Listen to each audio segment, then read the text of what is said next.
Hello student, welcome back to my YouTube channel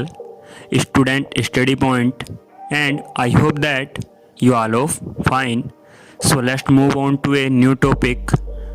which is to be just discussed today. So let's start. Hello student, देखिए बात कर रहे थे 12th class से जो second chapter है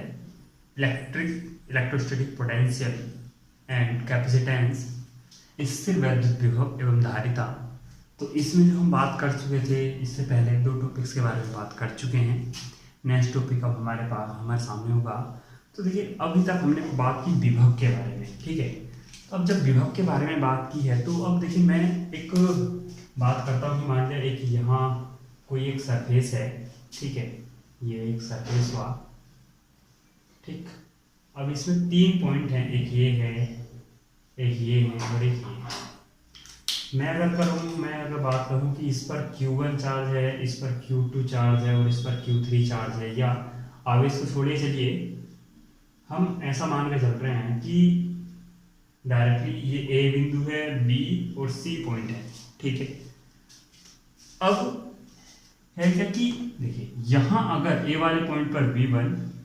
यहाँ V2 और यहाँ V3 पोटेंशियल हो, ठीक है, यानी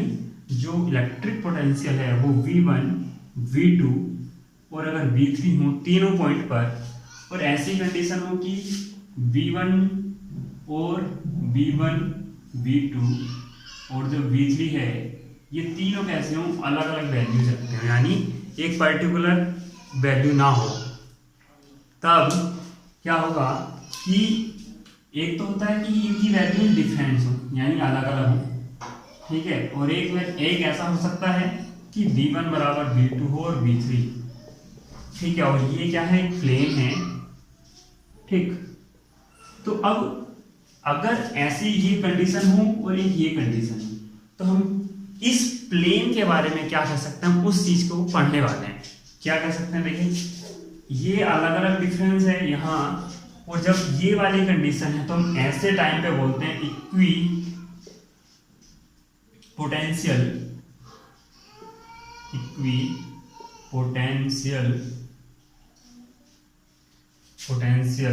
ठीक है, इक्वी पोटेंशियल और प्लेन है तो साथ में बात कर लेते हैं सरफेस की, ठीक है, सरफेस इक्वी पोटेंशियल सरफेस, यानी हमारा टॉपिक रहेगा। कब? तो हमने इक्वी पोटेंशियल सरफेस को हमने कैसे जाना कि यदि तीन पॉइंट है और यानी जितने भी पॉइंट यहाँ हो सकते हैं, आप ये मान के चलिए जितने पॉइंट हो सकते हैं उन सभी पॉइंट पर जो इलेक्ट्रिक पोटेंशियल है यदि वो क्या हो, इक्वल हो,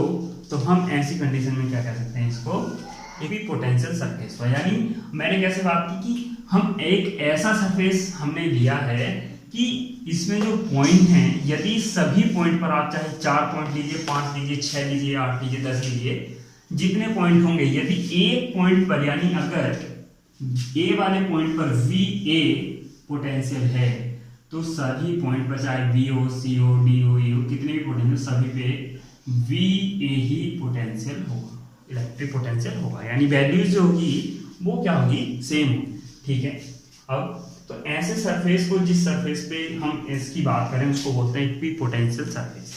ठीक। आगे बात करते हैं, देखिए तो इक्वी पोटेंशियल सरफेस की मैं उनके बारे में कंडीशन की बात कर लेता हूँ कि और क्या क्या चीज है इसमें, ठीक है। तो अगर मैं एक इस पर कोई पॉइंट लेके चल रहा हूँ, ठीक है,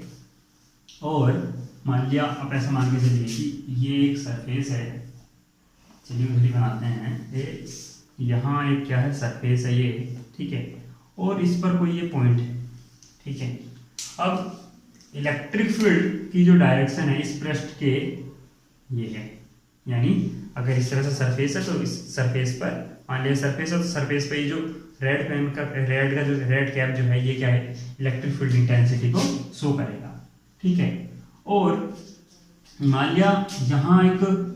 डिस्प्लेसमेंट जो एक चार्ज है उस चार्ज को हम यहाँ तक लाए हैं, ठीक है।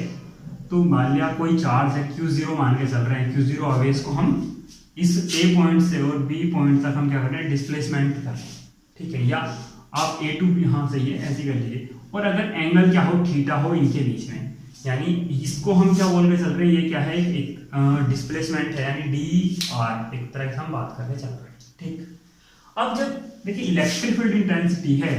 तो जिस डायरेक्शन में इलेक्ट्रिक फील्ड इंटेंसिटी की डायरेक्शन में उसी दिशा में क्या होगा, डायरेक्शन में एक फोर्स भी एक्टिव होगा, और इस फोर्स को हम क्या बोलते हैं, इलेक्ट्रोस्टैटिक फोर्स बोलते हैं, और वैल्यू क्या होती है, Q0 इंटू E, यही होती है। ठीक है, ठीक। अब देखिए यहाँ मैं बात करूँ कि पोटेंशियल वगैरह के बारे में, किए गए कार्य के बारे में, तो कार्य दो तरीके से निकाल सकता हूँ। एक तो पर्टिकुलर फॉर्मूला होता है F इंटू डी आर, ठीक है, F into d r vector, इसका F का, और एक होता है V equal to Q0 V, sorry W बराबर Q0 V या Q इंटू V। ठीक है, तो अगर मैं बात करूं कि इन दोनों पॉइंट के लिए, तो अगर मैं W निकालता हूं तो ये आ जाएगा Q V के पदों में निकालूंगा, तो यानी डेल्टा V की मैं बात करूं, क्योंकि दो पॉइंटों के बीच में क्या डिस्प्लेसमेंट होगा, तो V माइनस VA। ठीक है, और मैंने बोला ये कैसा है, समविभव पृष्ठ है। कैसा है,